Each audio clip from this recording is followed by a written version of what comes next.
I honestly don't even know where to start.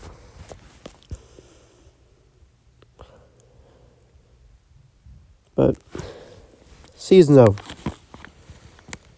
Season's over. It's over.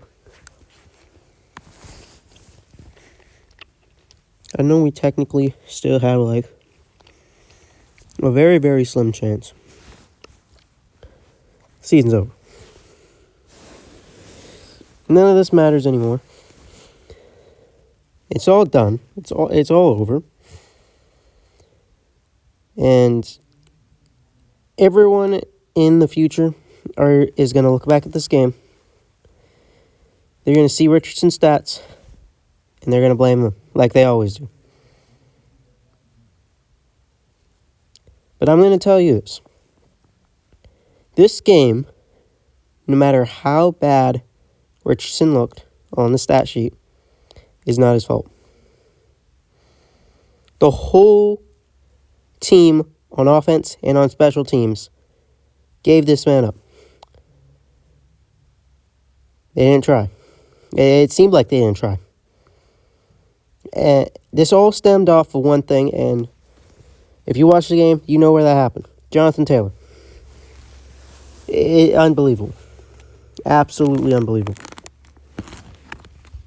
A complete title shift happened when he just dropped the ball. Just dropped it. Jonathan Taylor found a hole, went through it, ran all the way to the end zone. It was 20-17. But he dropped the ball. It's not a drop ball like when Goodson dropped the ball last year. It's even worse drop ball. He dropped it when no one touched it. When he was running towards the end zone, no pressure. Just dropped the ball. Went out the end zone. Touchback. And here we are now. No matter what you say, Jonathan Taylor lost us that game.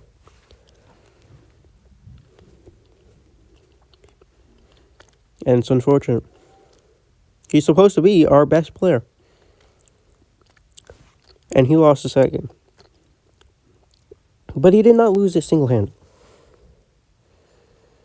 Offensive line. Everyone on the offensive line. And when I say everyone, I mean everyone. I don't care if there's 3 different rookies on there. Everyone on the offensive line. You shouldn't be playing at that point. Richardson barely got any time to do anything. It felt like every single play he was running for his life.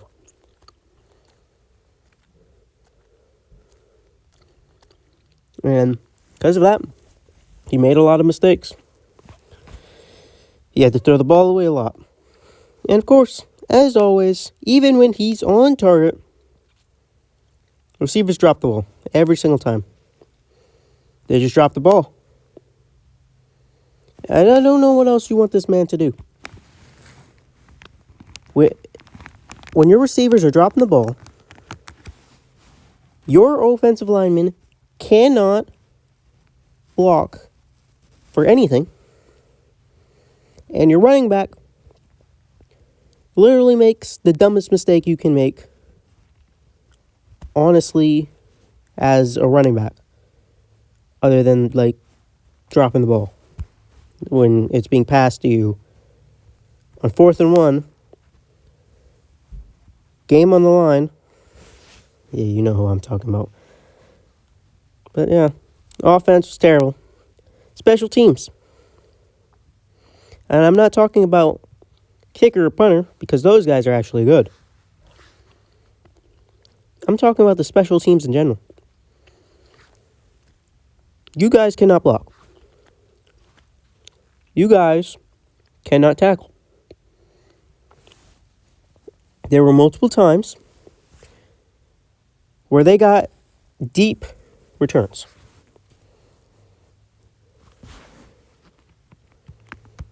There was one when we were up 13-10, where they just allowed him to get to like the 10-yard line. And they punch it in for the touchdown.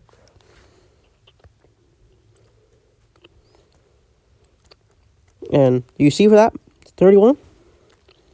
It's not the defense's fault.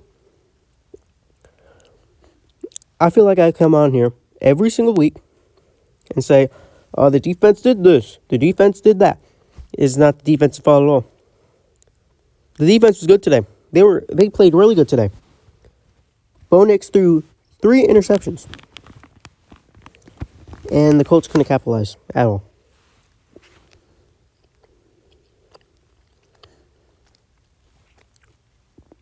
What do you want your 14 game QB to do at this point? You know this man is heavily, and I mean heavily, underdeveloped. And this is what you give him? You give him receivers that can't catch anything he throws. You give him offensive linemen that cannot block. And you give him a special teams that just gives away free yards. And most of the time, but not today, most of the time, a defense that puts you down at least a touchdown. What do you want this man to do?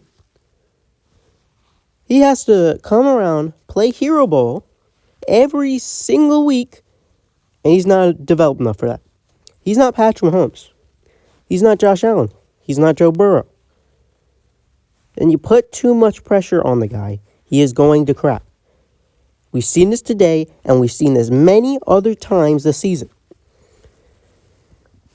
You have to make it easy for them. And they're not doing that. And I think you know where I'm going with this next. Shane Steichen.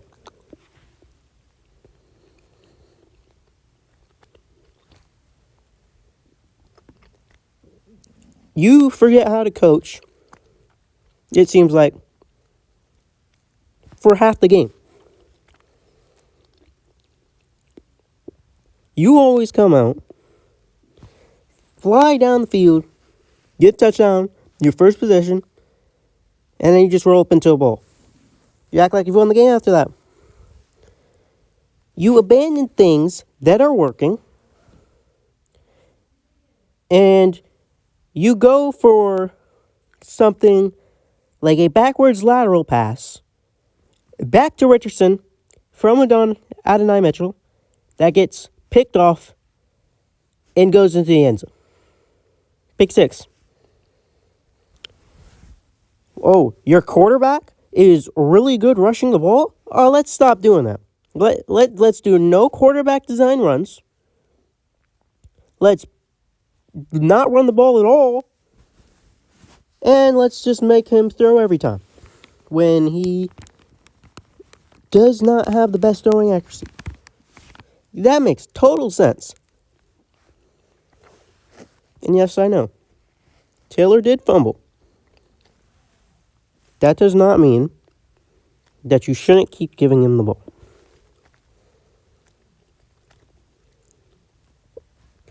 He's still one of your best players on the team.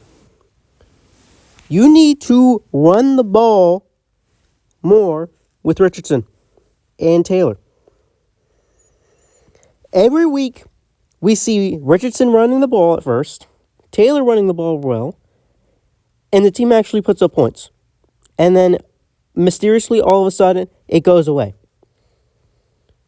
Richardson barely runs. Taylor barely gets any carries. We go to a passing-only offense, and we let them come back every single time.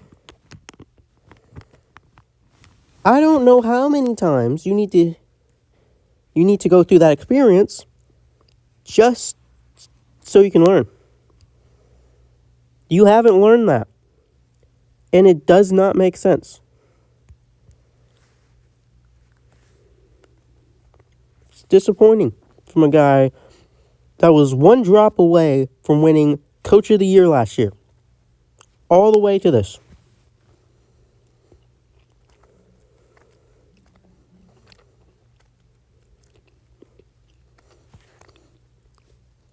Gus Bradley, I'm lucky I can't get on you today, because you actually played a pretty good defensive game. I still want you gone, but I cannot get on. Lastly, Chris Ballard. You have the inability to get players that are good. You don't trade.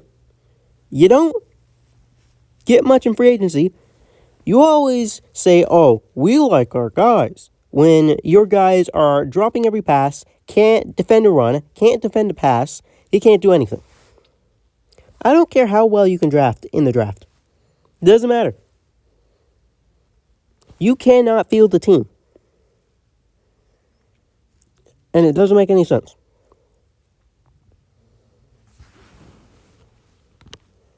You have players dropping easy passes.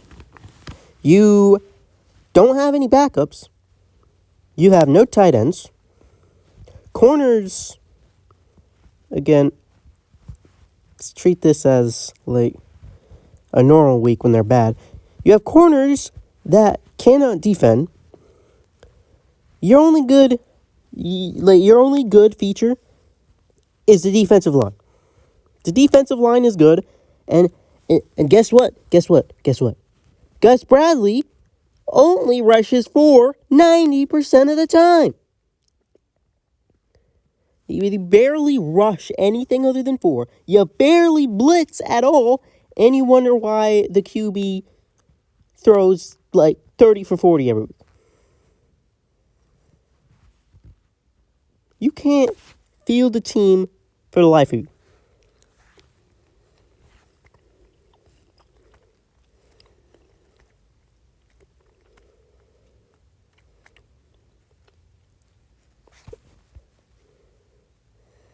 You know what I think? You know what I truly think? We could go 9-8. We could go 6-11. We can get a high draft pick. It doesn't matter. Blow it up. Blow everything up. The good players on our team should not have to be subject to this. Taylor should not have to be subject to this. I don't care that he lost a 40-yard fumble. He should not be subject to this. Anthony Richardson should not be subject to probably the worst development place ever.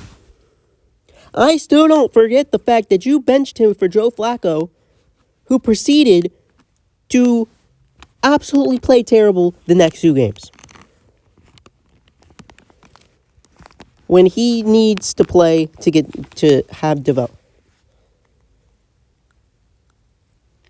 We don't deserve him. We don't. Let's say he becomes one of the best QBs of all time. We don't deserve him the way we try to build him up. We don't.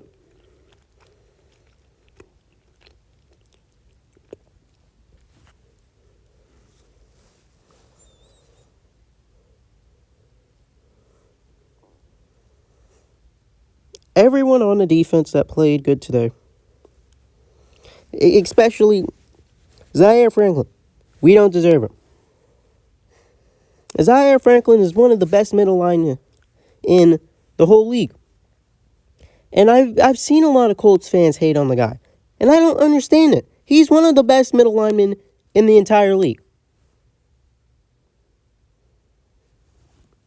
We don't deserve him. Everyone on the defensive line, we don't deserve them either. Odangbo, we don't deserve him.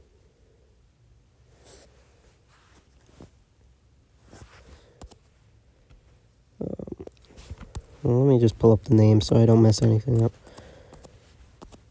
Speed, you don't deserve him. DeForest Buckner, you don't deserve him.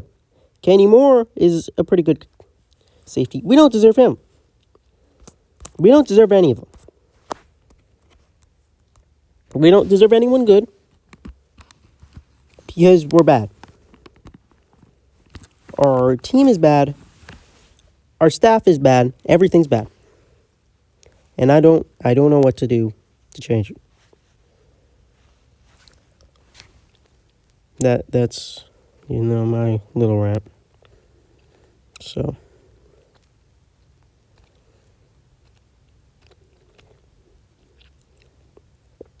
now let's take a quick detour and let's go look at my fantasy team.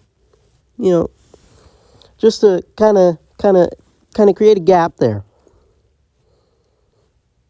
I was up 130 to 30 at the 425 slot. I am now down 225 to 129. I am in the playoffs, so I'm not going to get last. But this is kind of why I'm a little bit laid back, because I was already mad about this. I was already mad about this. And by the time Taylor dropped the ball, I knew we lost the game. I knew we lost the game. I was already down. So you're lucky I'm not really mad right now. But yeah, this is it's unbelievable. Back to normal, though. May as well just go for the stats, because why not? Anthony Richardson, 17 for 38, 172 yards, no touchdowns, 2 picks. Jonathan Taylor, 22 carries, 107 yards. Obviously no touchdowns. He should have had one. Anthony Richardson, 746, 1 touchdown. Just completely stopped running with him. No design runs, and I still don't know why. Sermon, Goodson, both hit 1 for 3. And Mitchell, 1 for -10. I don't even know where that came from. I don't care. Pittman, he fumbled too. 6 for 58. Fumbled in the red zone. Well, not in the red zone. Basically in their red zone. Like, we were at the 25. That gave him good field position. That was after Bo Nix's 3rd pick, by the way. Granson, 347. I don't care. We need a good tight end. Downs, you're our only good receiver. And you only got 3 for 32, but you're our only good receiver. Gould, 1 for 23. Sermon, 2 for 9. Taylor, 1 for 4. Richardson caught his own pass. It would have been a safety, so good on him, but obviously that didn't matter in the first place. Defense, E.J. Speed led with 7 tackles and 6 assists, but Franklin had 6 tackles and 3 assists, along with an interception. Again, don't see why people say he's not that good. I think he's one of the best middle linemen in the league. We don't deserve him, obviously. Cross and Womack had the 2 picks. Defoe had, the only sack on the day on Bo Nix. Of course he did. No kick returns. 2 punt returns for Gould. One of them almost went to the house. That would have been, we probably would have had a game change at that point if that did go to the house, but it's done now. Matt Gay, he's kicked 12 for 12 in his last 12, so I'm glad he's actually good again, but it doesn't matter. 2 for 2, long 49, 7 points. Good on him. And Rigoberto Sanchez punted 5 times. Honestly, we don't deserve Rigoberto either. Let's give Rigoberto to, the Bills or something, where he can win a ring. Let's give all these players to good teams so they can actually get rings and not have to play on the Colts. Bo Nix, 20 for 33, 130, 3 touchdowns, but 3 interceptions. He had 3 interceptions, and we couldn't capitalize on basically any of them, which is extremely disappointing. Bo Nix also led on rushing. They didn't get barely any rushing yards or passing yards, and we still lost the game because they didn't need to. They didn't need to do anything on offense because our offense sucks that bad. Bo Nix, 8 for 23. McLaughlin, 7 for 21. Williams, 6 for 15. Estime, 5 for 13. Mims ran once for nothing. Cortland Sutton, 3 for 32 and a touchdown. Mims, 4 for 20. Troutman, 2 for 20 and a touchdown. Atkins, 1 for 15 and a touchdown. McLaughlin, 3 for 13. Franklin, 2 for 9. Williams, 2 for 8. Quirrell, 2 for 8. And Estime, 1 for 5. Jones led on their tackles. 8 tackles, 1 assist, and an interception. Tillman, interception. Franklin Myers. Oh, wait, no, those are sacks, my bad. Bonito had a fumble recovery. It was basically an interception off of Adonai Mitchell, but it counted as a fumble, so we take those. He also got half a sack. Franklin Myers also got half a sack. Tillman got a full sack. That's 2. And Patrick Surtain got the other pick on the day from Richardson. No kick returns for them. Mims had 3 punt returns for 97 yards. That was kind of what I was talking about. You can't let a punt returner average 32.3 yards per punt. You can't have that. Let's kick 7 points. 1 for 1, along with 44. And Dixon punted 6 times for 287 yards, and he was inside the 23 times.